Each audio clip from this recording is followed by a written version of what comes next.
Hey guys, welcome to another episode of the Entertainment Now podcast. My name is Nick. I'm Ian.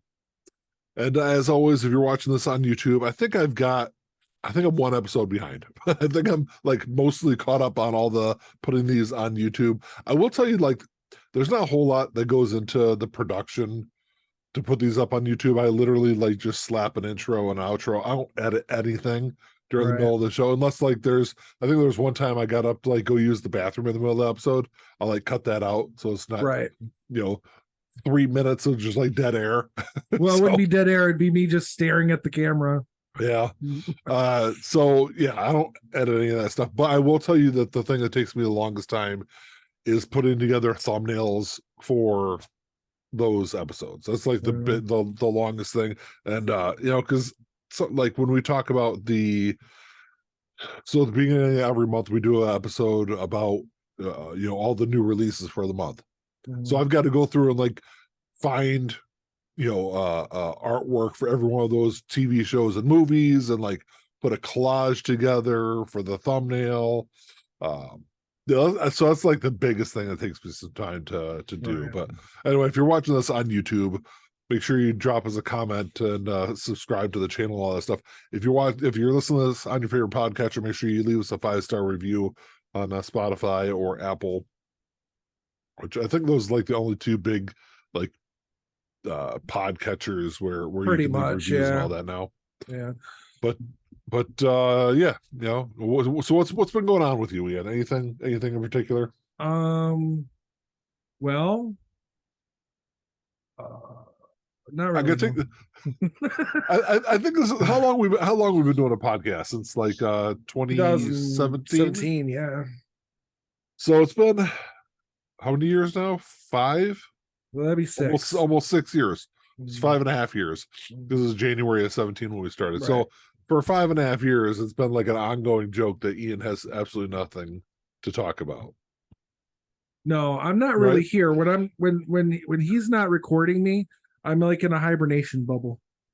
He just puts me away in in a box. I don't know why, but I'm really struggling. My Pepsi, the cap wouldn't come off my Pepsi, but I was trying to do it really quietly so it didn't make a big loud noise on the. So, the podcast. It's funny. I don't know if you've noticed, but they made the caps recyclable, which is good, but they're crappy caps now. Like sometimes they don't even stay on. Like I had one the other day. I screwed the top on, put it in my bag, at work. I didn't put it in my cooler bag. I just threw it in my carry bag with my headset and everything. Yeah. And I was in peds, and I walked over to the adult side to be an EC3. And so you people listening to this, Ian and I work in an emergency department. Right. Ian works on the pediatric side and the adult side. So that's what he's referencing there. And EC3 is the emergency critical care center, which is an ICU that's in our emergency department. Right. So just to give some context. Right. So I go over there, and our coworker was training a new coworker, and they were trying to finish some stuff up. So I'm just sitting there and I'm resting on the counter, and I've got the bag, and I look down and there's a big puddle of Pepsi dripping from my bag. Oh, nice. And I pull the bottle out, and it's screwed on tight. And it was because I was like, oh man, I didn't screw it on tight enough. It was screwed on tight, but it was still leaking. Huh, and I'm noticing that with a lot of these, they're just not it's a flimsier plastic, so it's not sealing properly. Yeah.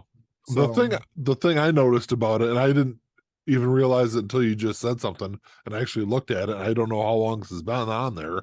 I'll show you if you're watching this on YouTube. I'll actually show you. But the bottle cap says recycle bottle with cap on. Right. Yeah, they changed the texture or whatever the type of plastic they were using for the caps, which again is a good idea, but it's a flimsy plastic. I've been recycling bottles for 30 years. Right. Well, I've never taken the cap off of a bottle. Me neither. But here in Michigan, we take them into a store and get a deposit back because we have the 10-cent deposit on our bottles, just in case you're watching outside of Michigan. Because there's a lot of states that don't. There's a lot of states that have that, though. Oh, well. I mean, I could actually look on here. There's 1, 2, 3, 4, 5, 6, 7, 8, 9, 10. There's 10 states that have recycling. So 1/5 of the country I just thought it was funny though, because like I never take the cap off. I've never taken the Right. cap off one. Mm, And so me when either. I was in high school, I worked at this like small little convenience store. I never took I never even thought to take the cap off it. You just throw it in the Right. after it like crushes it down, you just throw it in the bin. Right. Maybe it's just Pepsi Cola's way of like doing like a PR thing where it sounds good, but really it's just saving on cheaper plastic. Maybe, yeah, the cheaper plastic, and then they just put a little writing on the top of it. So people were like, Right. "Oh, okay." But Yeah. still, it's like I don't know. I don't know how long that's even been printed on. It could have been printed on there for Uh years, and I never paid attention to it. no, this is a newer thing. This is probably just within the last Well, I'm talking about the 6 months to a writing on year. there. Yeah, that's what I'm talking about. Because The writing because also. they had a big campaign about making the whole bottle recyclable. Gotcha. So So I did actually do something here recently. Yesterday, my wife and I went to go see Taylor Swift in concert. And I will say that first off, so we went to downtown Detroit for the concert. It was at Ford Field. So there's a solid like I mean, there's at least 60,000 people right. in that stadium. The traffic, so they had that going on. You have the Fox Theater, which is across the street. There was something going on at the Fox Theater. The Fillmore, which is next to that, also had a concert going on. That Like used there to be was, the state, didn't it? yeah, the State Theater. So Yeah. there was like shit going on everywhere in Detroit last night, and it was like I've never seen so many people downtown at one time. I mean, like Right. we ended up staying the night down there, and we took the People Mover, which is the big like mass transit Mm. uh little train thing in Detroit. So we were able to. I mean, we avoided a lot of the traffic in and out. But yeah, it was an absolute madhouse. But I didn't realize before the concert that she did a 3 hour long set. And I think it was a little over 3 hours. So the total, so she had two openers with her also. The first, I'd never heard of either one of them. But the first opener I think played for probably 45 minutes. Yeah, that's A about se- right. 35 to 45 minutes is usually the standard for an opening act, yeah. especially if Then, there's two. then the second opener, so the first opener went on at 6:30. So maybe it was like a little after 7 by the time she got off stage. And then the second opener played for almost an hour because Taylor Swift went on at 8. Mm. So I mean, it was a solid hour and a half of openers, and then you had a 3 hour set that she did, which is absolutely. I mean, off the top of my head, I don't know any other artist today that's doing 3 hour sets. No, and like we were talking before, uh I don't the standard seems to be going downward, but I've always said a 2 hour show is what is kind of what the standard should be, minimum. Yeah, You yeah, know, if you go anything over 2 hours is fantastic, but a 2 hour show uh is about where you want to be. 2 hours to 2 hours and 20 minutes. Sometimes more than that can get a little rough, but um two hours is about right. yeah. So I give her a lot of credit for that. I mean, she was. I didn't realize that either before the show that she hadn't toured in 5 years. So she's released 4 albums since her last tour Right. because of the pandemic and not being able to tour and things like that. So I mean, she had a lot of material that she hasn't performed live, but she did 44 songs. I want to say it was right around a little over 3 hours that she did, and it was 3 hours straight. There was no breaks in there. Like the band played while she like went under the stage for like 30 seconds to do a wardrobe change, but that was about it. And I thought it was kind of funny though because she was sick and she even mentioned it during the concert that she was sick because like at one point she's like playing the piano and she has like somebody has to bring her tissues so she can like blow her nose behind the piano, like but like you could see like it was her nose was like running like a faucet by the end of the show. So I also give her credit for not canceling and rescheduling Right. No, dates also. that's a sign of a professional. I've been on record and I'll go on record again. I do not like her music. Yeah. It doesn't appeal to me at all. But that's a sign of a true professional. that's old school rock, musicians. Back in the 60s, 70s, 80s, they got sick. They didn't take time off. Generally Yeah. speaking, they went up on stage, cough and all, runny nose and Well, all. So, well, I don't remember who it was, but there was some big musician who just canceled several shows because they were sick. So, yeah. but with her tour schedule, I mean, there's no way. I mean, she can't cancel and reschedule. Like, there's no days off that she has to, Right. especially with the elaborate setups and all that stuff that they do. It's just As well, as just big too as much. as big as her tour is, I don't think it would have hurt her financially to just cancel a couple shows and not reschedule. Yeah, but No, yeah, that's not. She's not gonna do that though. no, no. But But like I said, that's what professional musicians should do. yeah, I mean, unless they're hospitalized or like the doctor says you can't perform, that's a different yeah. story. Like But earlier if this year, you got yeah, a cold or sick, you just go on, you do it. yeah, yeah. Earlier this year, when Travis Barker broke his hand and needed to have surgery, they had to reschedule their entire Right, South American. Blink had to reschedule their part of their tour because of obviously because he can't play drums. So right. and he Yeah. still fucked his hand like during the tour, during the show that I went to, he was like fucking bleeding. So I don't know what the hell he does to his hands while he plays drums, but Yeah, it beats the hell out of him though. I guess. But yeah, it was a good show. I mean, I didn't know, but she did 44 songs. I probably knew 10 of the songs that she did. Oh So wow. um yeah, I'm going to see the Cure. The Cure plays Tuesday. I go see them. So That would be a yeah, good show. I got I think 4 concerts I'm going to this month, which is a lot for me. Right. Well, I've Like got one, and that's a lot for me. I'm normally like a concert every couple of years kind of guy. Yeah, well, and that's kind of how I've been, mostly, but um with the pandemic, obviously there were no shows, and there really hasn't been anyone I want to go see. And Yeah, other than we're going to see Counting Crows in 2 weeks. That's a bucket list band for me. I just want to see them live once, and then yeah. I'm good. And after that, I can't really think of anyone I really want to go see. I mean, yeah, I mean, I'd love to see Pearl Jam. Um, I mean, of course I'll see Blink again. I'm sure they'll Right. tour. I'm sure they'll tour next year or year after because Mhm. they get the new album coming out. Right. Um, but Tall's outside, coming to the States this year, but they're not coming anywhere near Michigan. So oh, they're not. no, it's a very limited show. They're hitting like a bit of the East Coast, a little bit in the middle, a little bit of the West Coast, and that's about it. It was the first time they've been in the States in 6 years, Yeah, maybe 5 years. there's a lot of bands doing that this year. I mean, hell, this is the first time the Cure has toured in the state of Michigan in over 20 years. Right. But Well, they haven't been touring a lot though over the last 10 years, have they? they have, but just not. They haven't come Mhm. here in the Midwest. But I think Yeah, it's I been thought they kind were of kind of like on a hiatus for a while too, while they're no. recording. While I they're mean, spending hell, their they 8 years recording their album.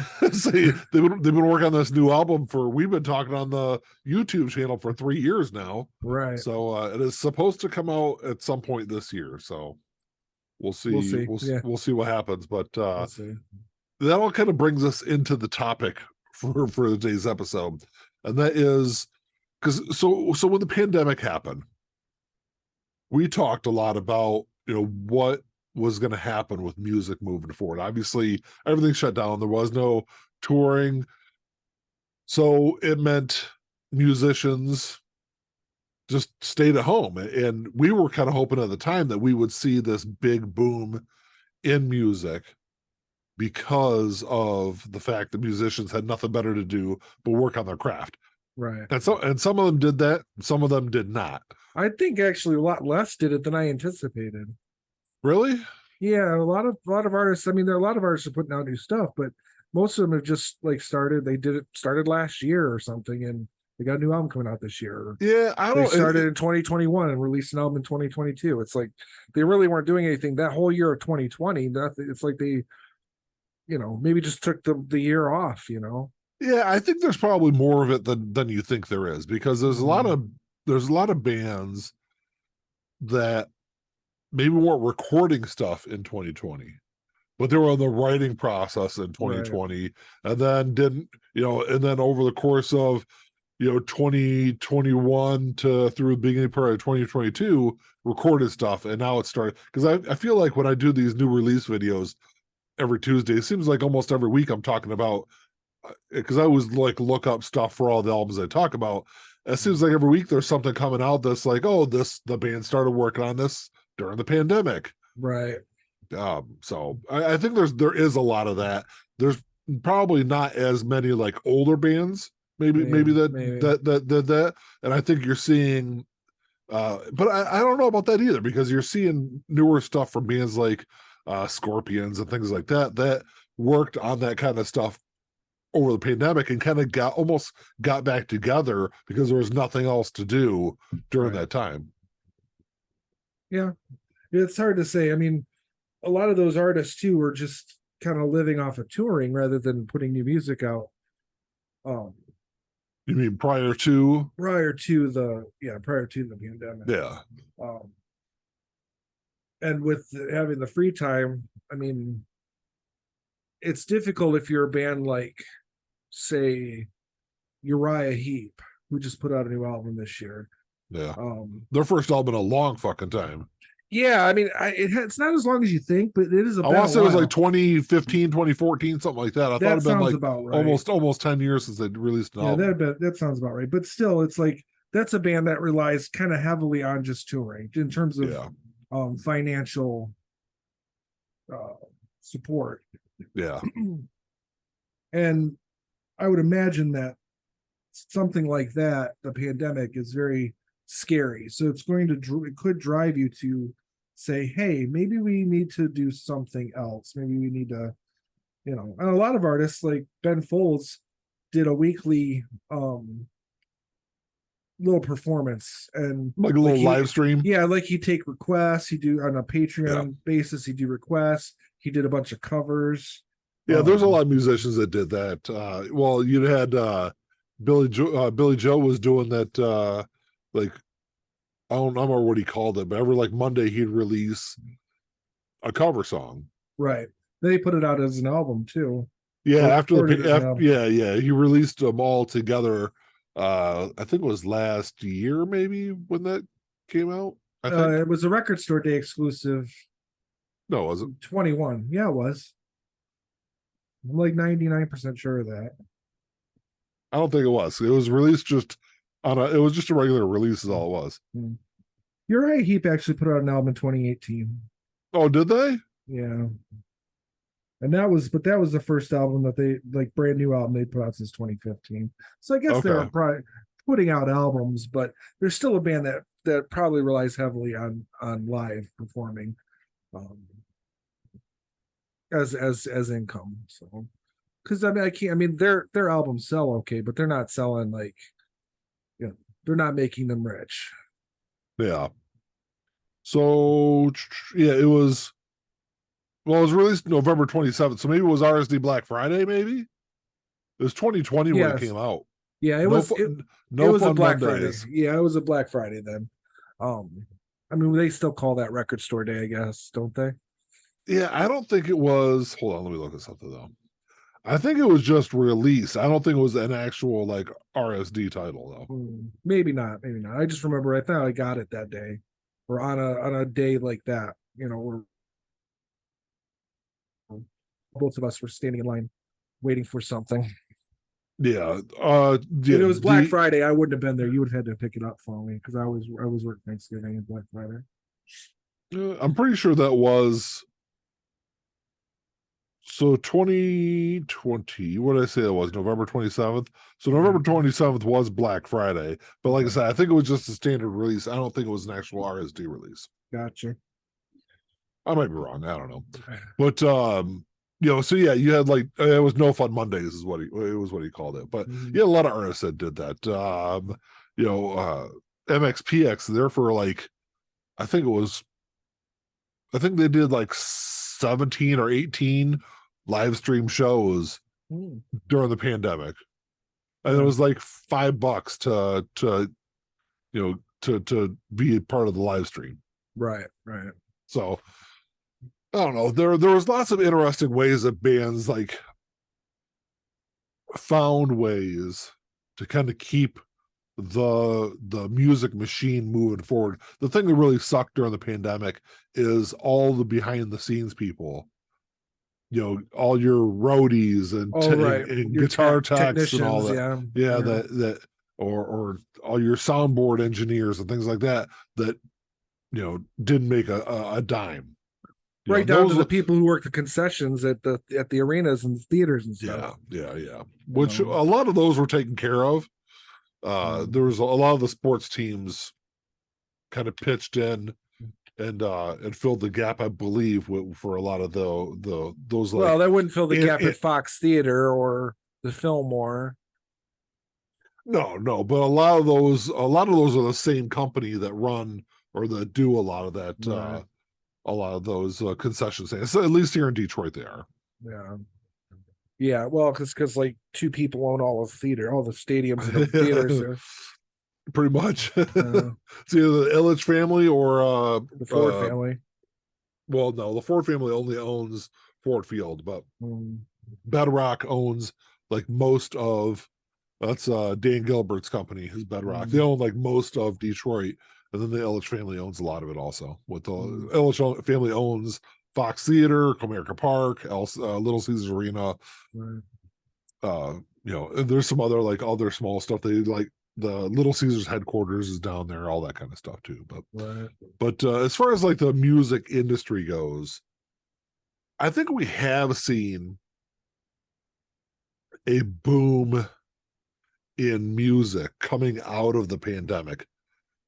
At least a lot from because like I said, we're seeing a lot of these older musicians that haven't done anything in a decade come back together and release stuff. And we're also seeing a big boom in younger bands forming and releasing stuff also.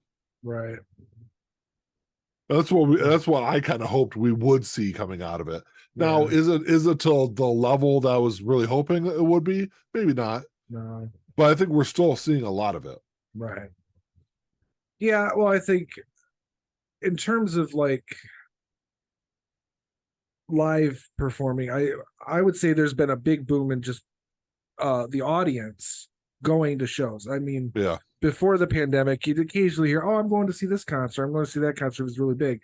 Now you hear people talking about constantly, "Oh, I'm going to see this show," and 5 other people are going to see the same show, and there's a big boom in audience drive.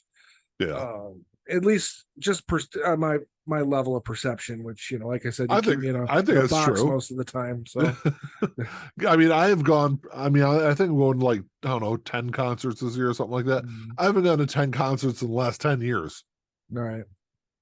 So for me, I mean, that's a lot, and I know a lot of people that are going to a lot of concerts now, and I don't know if it's just a byproduct of the fact that we weren't able to really do anything there for a year or so. And as far as like live music goes, it was a lot longer than that. It was, I think there wasn't like a lot of tours and stuff like that until what, midway into 2021, maybe? Yeah, that sounds about right. I will say in certain parts of the country, there was shit going on in 2020, but I'm trying to think when I went and saw Alice, I think it was September of 21 at Pinam. Yeah, I think that's probably right. Yeah. So it was like midway, summer of 2021 is when we started seeing stuff kind of trickle back, and that was kind of the way I thought it would happen. Right. It would take a lot. I think a lot of artists were like, let's hold back and see how these first couple of concerts go before we really start like putting all the money in. Right. And most of those shows, those initial shows were rescheduled dates anyway. Yeah. Exactly. But I mean, it's still like if you're a band that even with all this rescheduled stuff, I mean, hell, the Roger Waters tour that was rescheduled, I think 3 different times. Right. So I mean, some musicians were still kind of hesitant about putting all that money behind this machine to push it out on the road. Because you're talking, if you have a big concert, a big tour, you're talking millions of dollars you're going to spend over that tour just for like touring expenses and all that. Right.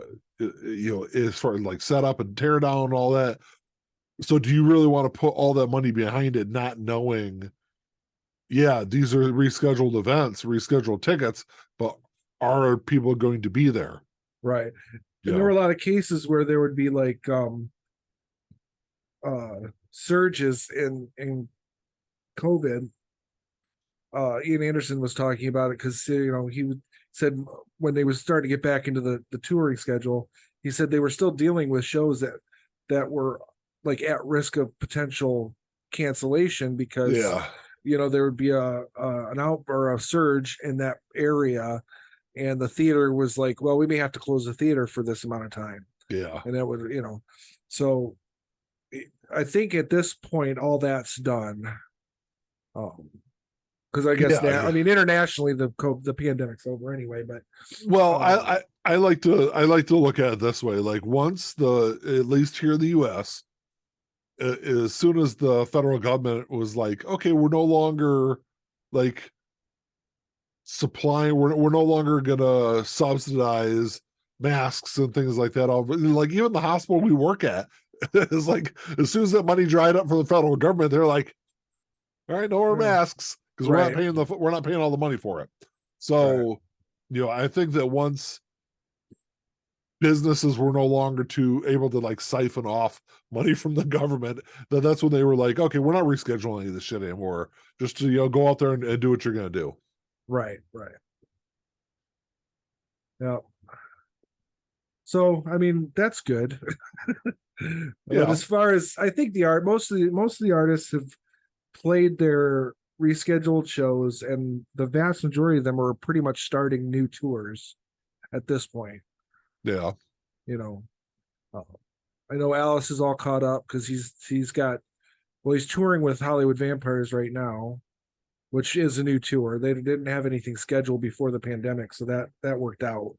So that's a new tour, and then he's got that tour in the fall with Rob Zombie. Yeah. So which I was kind of I mean, because I want to see Alice, but I don't want to see Rob Zombie. So well, I wouldn't mind seeing Rob Zombie. It's not that it's not worth it to me. I saw Alice with Motley Crue back in 2014, and he was like the opening act. So his show was very truncated. It was cut down. So I couldn't count that as because he was a bucket list show for me too. Yeah. And I couldn't really count that. So that was why when the more recent one came up, because that was supposed to be 2020, I got backed up to 2021. He was the main act. So I was like, well, I have to see it as the main act. With Rob Zombie, it's going to be kind of similar. It's going to be more of a split show. Yeah. They're kind of co-headlining. So it's still going to be a truncated show, So that's why I wouldn't really want to go see. Rob Zombie's not enough of a pull for me to go and see them both together. Yeah. So. Yeah, I was never a big fan of his music. So, and I mean, the White Zombie stuff I liked, but I'm not really sold on some of the solo stuff. Yeah. Yeah. That's the problem. I liked White Zombie. I just didn't like solo stuff that much. Yeah. And I feel like there's a lot of bands like that. Like there's a couple of tours, there's a couple of concerts I looked at. Because here in Michigan there was a big like $25 concert sale that I don't know if I'm sure Live Nation was probably doing it across the country, but there was a whole long list of bands that were coming to Michigan. They're all $25 concerts. And I considered probably there's probably 5 to 10 concerts I considered, but there's quite a few of them. I looked at them. I was like, oh yeah, it'd be kind of cool to see, this band, but I really don't like the people that are opening with them or they have opening for them, or I want to see the opener and not the headliner and not the headliner, which I've done that. I mean, for $25, you could just go and see the opening act and leave. It's And not I've that done big that of a deal. before. Mandy and I Yeah, went and saw, who was that? Well, we went and saw MXPX in Indianapolis. This is probably like 2000, probably 2001, maybe 2000. It was before Jack. It was definitely before Jack was born. So maybe it was like 2002 or or three. 2003. We Yeah. went and saw them uh in Indianapolis. We drove to Indianapolis, stayed there overnight. MXPX was opening for The Offspring. We Okay. saw, I don't remember who, there was another opener too, but we saw the other opener, MXPX, and we stayed for like 3 songs of The Offspring, and we were like, all right, we're out of here. Left. We saw what we came to see. Yeah, pretty Yeah. much. And don't get me wrong, I like Offspring. I probably would have stayed, but I can understand if you went to see MXPX, that was, Yeah. you know, And they played like the couple of songs I wanted to hear from The Offspring, and it might have been more than 3 songs we stayed for. We definitely didn't stay for the whole show. Yeah. We heard the couple of songs we wanted to hear, and we were like, all right, we're out. Yeah. Yeah. I've never walked out of a show except for the Motley Crue show. But I couldn't leave. I just had to go out because it was at Pine Knob. So we were on the lawn, which, sucks anyway. But so I went all the way back up I and seen went some down. good shows on the lawn. I've gotten spoiled. So like, yeah, you and I went and saw Tull at Pine Knob in '97, and we had lawn seats in the rain because it rained that night. Yeah, and I mean that was okay. It was fine. For me, it was just seeing Tull, and we paid $12 for that. Yeah, so that was nothing. But seeing Alice there, because like I said, even for his truncated show, he put on a great show. Oh, I'm sure. And it was just, I was like, I couldn't see him. I basically spent the whole time watching the screen. It's like I could have stayed home and watched him on TV. Yeah. So, and then all the shows that I went to since between 1997 and then, most of them have been in theaters. I mean, I saw Tori Amos. I was 6 rows back. I've seen Tull 2nd row from the stage. I could touch the stage if I stood up. Yeah. So, and every Tull show around there, I've never been farther back than 6 or 7 rows from the stage. So I just got spoiled with that, and I'd rather sit down in the pavilion. And here's the thing I look at, and this is the way I look at it, is, and I agree with you, but for a lot of bands, a lot of artists, and I'm going to, I think, 3 shows this year where I'll be in the lawn, is paying, and I didn't pay $25 for any of those. I think most of them were like $45 to $55 for lawn seats. And that's what I'm saying though, is like I'm willing to go spend $45, $55 for a lawn seat. And I'm sorry, man. As much as I like The Cure, I wasn't going to spend, $175 to sit in the pavilion. It just isn't worth it to me. Right. If it was still like it was, 15 years ago when I could go sit in the pavilion for $45, $55, absolutely, I'd do that all day long. Well, to be fair, I all the amphitheater shows that I've seen all of the amphitheater shows that I've seen there, I've sat down in the pavilion, have been $75 to $125. Yeah. So I mean that's standard. That I've paid for pavilion seats. It's not standard anymore. No. Well, I mean that Alice Cooper show was $119, and then all the fees pushed up to like $130. Yeah. And we didn't have, they weren't like magnificent seats, but they were pretty decent seats. They were stage, I guess if you're from the stage, you'd be stage right. So we're stage right. Maybe about 15 rows back. Yeah. So I mean, we had a pretty clear shot of the whole stage, and it was good. I mean, I felt I'm willing to pay that kind of. I'll pay up to $130 for a ticket if I'm close enough where I can actually see the artist. Yeah. But if I can't get pavilion, a lot of times I'll just be like, because it was me and Carrie who went to the Alice show. And I told her flat out, I said, if we don't get pavilion seats, I'm not going. So, Well, that's what I'm saying though. Is uh I'm at the point where I'm like, fuck, I'll go see Ghost. Like I'm going to see Ghost this summer. right, I've got no problems. I don't care. I'll fucking sit in right. the lawn. I don't give a shit. It was another one of those bands where it's like, yeah, I'd like to go see them. I've got no Mhm. problem paying. I think we paid $40 for those lawn seats, and it was over $100 to sit in the pavilion. Right, Like right. I'll go sit in the fucking grass And it's different too and because go something watch like that. them. Are you taking any of the kids with you to see that one? I'm taking Reese. I'm taking my Reese, daughter yeah, Reese to go see that's what I Ghost. figured. Is it just gonna be you and her? Yeah.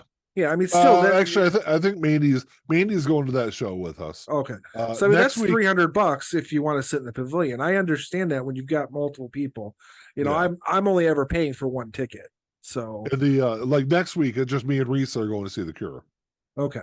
Mhm. So I get it. I mean, that's a lot of money to spend when you've got a group of people or multiple people you have to pay for too. Yeah. Where you're not splitting any costs. You know. I was actually just looking. Oh, speaking of rain, it's supposed to rain on Tuesday when we go to the Cure concert. That'll Oh, be is fun. it? Yeah. I'm just looking. Well, bring a poncho because if you remember, we bought ponchos. The ponchos were $12, and so were our fucking tickets. Yeah. So I, yeah, I, I, bring an umbrella or a poncho or something. yeah. And both. Yeah. I I kind of don't wish think. we would have had both. Yeah. And I don't remember. You don't have to like sit in the grass. Can't you like stand in front of the? No, they don't let you stand by the railing. No, not. I mean, not by the railing, but you can stand back by in the lawn. Oh yeah, you could stand the lawn. Most people That's do. what I thought. That's what I thought. At least they did when I saw Motley Crue and Alice Cooper. Yeah. There was very few people sitting down. Everyone was standing up. So Yeah, I'm not too concerned with it. Yeah, it's like I don't know. It's they're a couple of those bands where it's like Ghost. Yeah, I'm not gonna spend a whole lot of money to go sit in the pavilion. Just I'm a lot of those. Like I was looking at getting tickets for Matchbox 20. There's another band that's like, sure, I'll go pay because they were on the $25 list. right. I was like, sure, I'll buy a lawn ticket for $25 to go see them.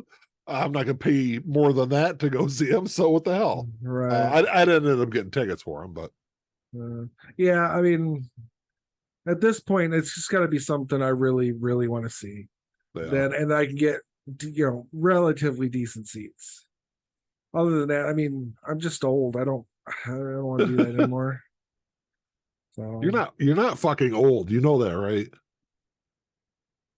I feel old. You can pretend like you're old, but you're not really. You're only what 45. 45, yeah. Fuck But it. I'm not 25. Is my point. 45 is not old, man. No, but it's older. Older than 25, yes, you're right. You act like you're 75 years old, Ian. My lungs are 90. Keep smoking. They'll do it to you. Okay, I'm gonna. You just told me to do it, so I'm gonna do it. There you go. I'm gonna keep doing it. I say Nick told me I had to keep smoking. So.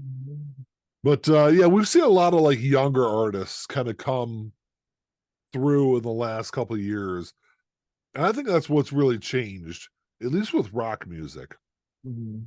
Is Greta Van Fleet's been working on their stuff, since I guess before the pandemic they've been working on it, but I think they utilized a lot of that time to work on songs for Battle of Gardens Gate, right? Because that came out in 2021. No, I thought it came out in 2020. Like Was late it? 2020. Maybe I'm wrong, but I thought it was 20. I thought it came out in 2020. Okay. I'm on Spotify. I'll check it out real quick. But yeah, it was because they started releasing stuff at the beginning of 2020. It was actually it was 2021 that when that album came out. They like beginning part of 2021. You might be right, but I thought it was 2020. So let's see here. It takes you that long to look it up on Spotify? Well, I had to scroll through all my artists. It was released April 16th of 2021. Yeah. So you want to know why I know that's it was 2021? Because that was the first week I did a Tuesday new release video. Oh. Because that's why I did the new release video that week. They is got because and they got their new one coming out. So I'd say Battle of Gardens Gate they probably finished up or touched up during the pandemic. yeah. And then who knows? Maybe a lot of the songs that are going to be on the new album kind of maybe started And that's kind of in that period of time. And that was the other thing I was kind of gonna get to is there's a lot of stuff that we will never really know because I mean, hell, there could be stuff released 4 or 5 years from now that was all written during the pandemic, also. Or the seeds of the idea were hatched Created, at that point. Yeah. So, but I think I don't know. Yeah, I mean, we're seeing like Rival Sons, bands like that are coming up. I think a lot of their stuff kind of is part of that, maybe not written during the pandemic, but they're capitalizing on the boom that we've seen in music since the midway part of 2021, 2022. Like last year, all the festivals came back. Now there's even more festivals now. Seems like there's every week there's 15 different festivals going on across the U.S. also. So it's another thing we're seeing. There's even, I forgot who it was. There was a festival I was looking at. I think it was in Alabama. It was somewhere down south I was looking at. And I was like, I didn't know a single fucking band that was playing at this festival. Right. And it's like that's kind of where we've gotten to is like there's, especially with like TikTok and things like that, where there's all these new avenues right in social media to discover music that weren't there before the pandemic. So a lot of that is a throwback really then to like the late 60s and early 70s where bands were just out and about. You didn't know who they were. They'd show up at a festival or be an opening act for another band and you've never heard of them. And then they're the future Rush or they're the future Kansas or hopefully because can't did you lose me? So I actually hit my mouse. What's up? No, you're there. I actually hit my okay. I actually slapped my mouse. But anyway, I always hate it when I slap the mouse. Well, I brought my hand down and it's sitting next to me, so I accidentally tapped it. But those were the future bands. Just as bad tapping the mouse. Well, I'm a boy, Nick, so I don't tap my mouse. No, you're supposed to tap other people's mice. I double click. I'll double click some. There you go. Now you're following me down the path I was going to. Yeah. But I mean that's how a lot of those early bands. Sure, radio play would help, but if they weren't getting the radio play, it was word of mouth from the shows. Yeah. Because you don't have radio play anymore. Right. No, TikTok and YouTube are the new radio, but if you get enough word of mouth through touring, jumping in a van with your equipment and just booking it across the country like those bands did in the 60s and 70s. Yeah. And you make a name for yourself that way, people go, "Oh, let's go on YouTube and see what they've got." Yeah. And then their videos blow up and so yeah, it's kind of a throwback. And it just feels kind of cyclical in that sense. Yeah, because I think you're right. Festivals nowadays are a great way to get like your music out there because we've talked about on the channel before, we no longer live in this like unified music sphere, that we once did where it doesn't matter if you're a rock fan, in the late 90s, if you love rock music and that's all you do is listen to rock music through MTV and the radio, you're exposed to things outside of your music bubble. And I think that's one of the big detriments that's happened since we've primarily gone to streaming is we now live in this very isolated music bubble. Right. And very few things from outside of your bubble penetrate that. Well, with what you're saying, so like with radio and MTV, it was just there. Someone was blasting this at you and you were exposed and you either liked it or you didn't. Yeah. Now you have to actually look for it because I'll tell you, I found more bands because of streaming to like in the last 5 to 10 years than I did in the 20 years before that. But what I'm saying though is like that. But That's I the have to case. look for it. I have to. That's because you've actively been looking Right. for that. Whereas before, you were just shit was just thrown at you because you can't skip stuff on the radio. Right. If you're watching MTV, you're like, oh, I don't like this CNC Music Factory video, but fuck it, I got 2.5 minutes to waste just to see what's on next. To see what's on next, exactly. Yeah. So that's how things, penetrated your sphere, where that's not the case anymore. If you are, a whatever fan, a fan of whatever band, if you're a fan of Metallica and you love 80s metal, unless you're out there looking, like actively putting in the work to look for other bands, and it's hard work because a lot of times you're going to listen to a lot of shit before you find something that's decent. Oh, absolutely. So a lot of times, even if you do want to look for something, if you're like, okay, I'm tired of listening to Anthrax, Megadeth, and Metallica, let me go find something else out there. You might look at 3 or 4 other bands and be like, oh well, they're all shit, and go back to listening to Metallica, Megadeth, and Anthrax, or whatever the fuck you want to listen to. So it's harder. It's harder, and that's why I think festivals can be a great vehicle, because when you're at a festival, it's kind of like the old days when you're sitting there listening to the radio. It's like, well, this band's on stage now, so I guess I could either play on my phone or watch this band, or go stand in line for 2 hours to take a piss. Yeah, or go check out on the stage. Go look at, but you still get that stuff from outside of your bubble that kind of penetrates in. Right. Well, I mean, Warped Tour, we wouldn't have heard of Slimer, even though they don't exist. We would never have heard of them. We would never have heard of them. Oh yeah, there was a bunch of bands that I would have never got a chance to see or experience if it wasn't for Warped Tour. Right. So, I mean, you're right. It says a lot about that's the one thing style of getting out there. Yeah, and that's the one thing I can say as someone that's in my early 40s is I don't like festivals. No, as a rule, they tend to suck. But that's a long with the day. option, yeah. Well, shit. We went to the first Warped Tour. I was 21. You weren't even 20 yet, and that kicked our ass.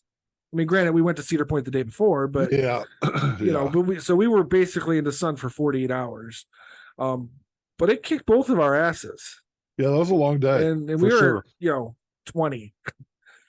So there's no way I could pull that off now. I would die. Well, yeah, especially since a lot of those, a lot of those festivals are like multi-day festivals now. Like I think was it we were young fest or whatever it is. Where like all them great fucking 90s bands are all playing a festival in Las Vegas in October, I think is when it is. And it's a great fucking lineup. I would love to go, but like I'm not gonna go to a 2-day festival on an Air Force base in Las Vegas. Like where people like tents and camping and stuff. Is that the whole point? No, I don't think it's like an overnight festival. Well, neither was Woodstock, but people just slept in tents where they were the day before, Yeah. I don't think people are camping out in the middle of nowhere and because it's like I think, like I said, I think it's like an old Air Force base or something like that. It's like on the runways is where they're doing this festival. So there's probably not a whole lot of places to camp out there, but no, right where you're sitting, right where just find a spot. Yeah. The rattlesnakes come and eat you. Like, I don't think rattlesnakes come out at night. I have no fucking clue, and hopefully I never find out. Right, yeah. Well, first of all, I don't understand why people go to the desert anyway. There's a reason it's called a fucking desert. Well, I mean, there's some fun stuff to do in the desert if you like to, I don't know, take a bunch of peyote and disappear for a couple of days. Nick, it's the 21st century. You get peyote anywhere. I don't know about that, but well, you don't have to go to the desert to get peyote. That's true. Point. I think Ann Arbor just decriminalized mushrooms, I believe. Yeah, I think they did. Yeah. So So because that's one thing I can say is we've seen more and more people come in high on mushrooms lately. have we? I haven't seen any, but at least that I know of. There's been a lot of crazy people. You Oh never yeah. know what they're on, but Yeah, that's true. But no, we've had several of them lately. Interesting. But anyway, back to music though. Before I got sidetracked talking about Drugs. getting high in the desert, but it's interesting because I think had the pandemic not happened, I think music would be in a very different direction now. It did seem like it was stagnating a bit, but Before it absolutely. goes through stages of that anyway. I mean, and I felt it's it was really stagnant, back in the mid 2000s a little bit too. yeah, and I think it's also genre specific also because Right. at least looking at rock, because like pop is doing what pop has done for 60 years. Yeah, pop never really changes much. No. But as far as like rock goes, rock did get very stagnant. It ebbs and flows for sure. And I would say for probably more than 10 years, 10 to 15 years, rock has been very stagnant. Mm-hmm. And I think that's one area where we've seen this big jump post pandemic. And I don't know if it's from people even a little bit but I think the pandemic may have been a good catalyst for pushing a lot of it more forward. Yeah. So and that's and I'm happy for that. I mean, I'm a rock fan, so I'm glad to see it moving in a different direction. Hopefully it continues, and maybe we'll see this resurgence in rock over the next several years. Because I mean, we have started seeing some of that.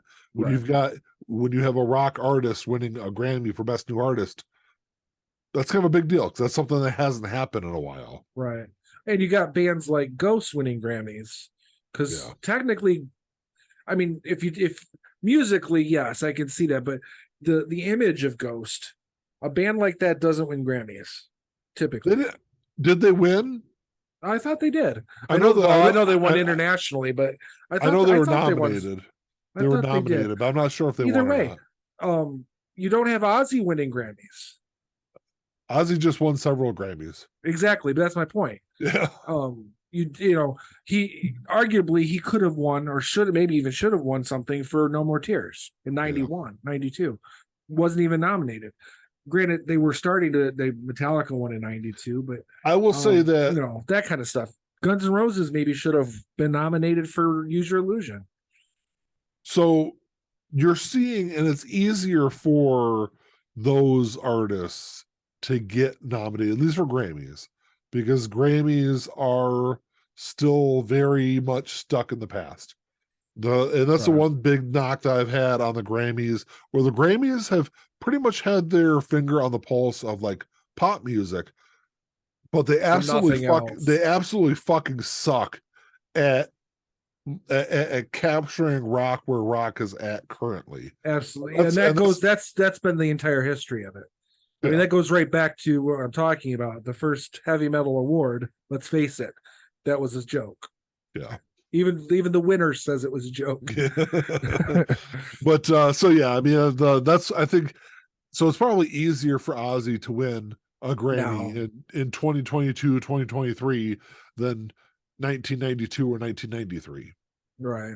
Because in 1992 or 1993, they were still looking at shit that probably nominating shit that was going on from 80s, from 5 to 6 to 8 years prior to where they were at then. So, because like I said, they've you even brought it up.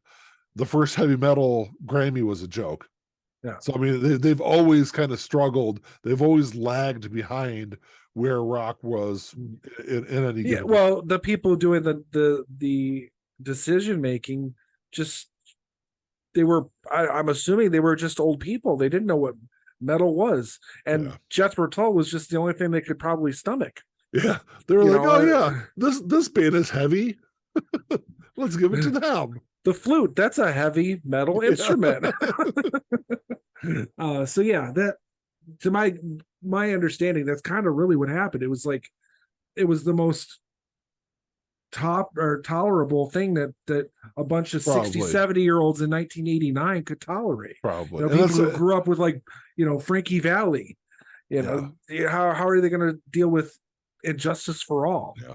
And this is, and I'll kind of leave all of it here and say this, like with that is, the people that are making those decisions, I'm assuming are probably in their 50s now, maybe early 60s. Yeah. Ian, we are in our early 40s, early to mid 40s. Right. How hard has it been to like capture the pulse of rock music in your 40s, let alone 50s or 60s? I would say I'm actually more open-minded in my 40s than I was in my 20s.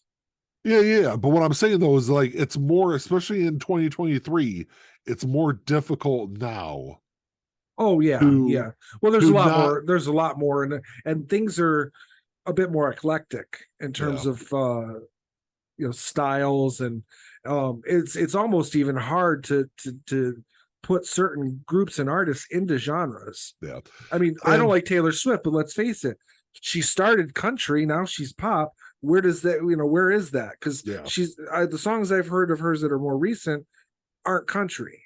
No, and they haven't been in a decade. Some of it I would even say isn't even pop. It's better than pop, but it's it's pop because she's popular. But how do you classify an artist like Taylor Swift or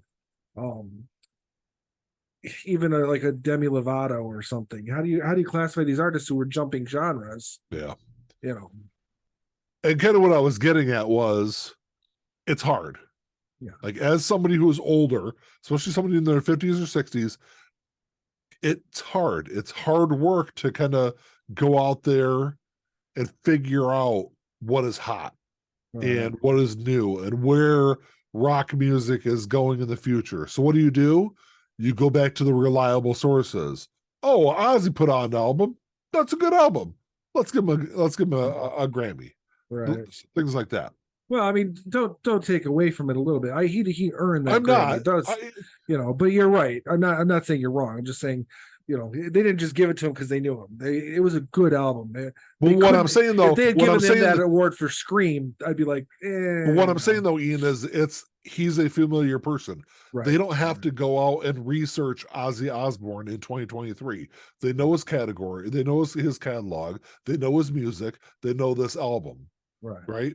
There's 10 different artists that I think at least should have been nominated for that category. Doesn't necessarily mean that they should have won over Ozzy, but they should have at least got nominations for the category. And they weren't even fucking nominated. That's a problem. Right. But that's what I'm saying. That's how the Grammys have always been. But that's what I'm saying though, is because it's easier for them to, okay, well, I know Ozzy, I know this band, I know all these, I know AC/DC, they're nominated for shit. I know Foo Fighters, let's nominate them. Like it takes less work. I thought they had a certain amount of albums to be nominated too, didn't they? Who? The artists. Don't they have to sell a certain amount of albums? Yeah, but still, I mean, that's in the digital streaming age, it's not a hard thing for for a lot of artists. But kind of going back to what I was saying though, is like the people that are making those selections are more comfortable. It's easier for them to make those selections with people that they don't have to actually go out and hunt down and learn more about the music. Yeah, I'm sure that's true. Yeah, but I don't know. I mean, that was true in the 80s and the 90s, and those people are dead. Those people are dead now, but it's been replaced by people who are at that same age they were and doing the same thing they were doing before. So. But I don't know, if you got any questions or comments, you can email us at entnowpod@gmail.com. If you're watching this on YouTube, drop us a comment, do all that YouTube-y kind of stuff that you're supposed to do. Leave us a 5-star review on Apple, 5-star review on Spotify. And I don't know, you got anything else to add? No, just in the immortal words of CNC Music Factory, pump up the jams. All right, man. Until next time. Talk to y'all later. Peace. Play my role, let me tell you about it. This shit right here, man, I'm about it. Only real niggas reside around me. Yo, lady, drop a guard around me. Dip like I know you can, bitch. Show me the ropes like we in the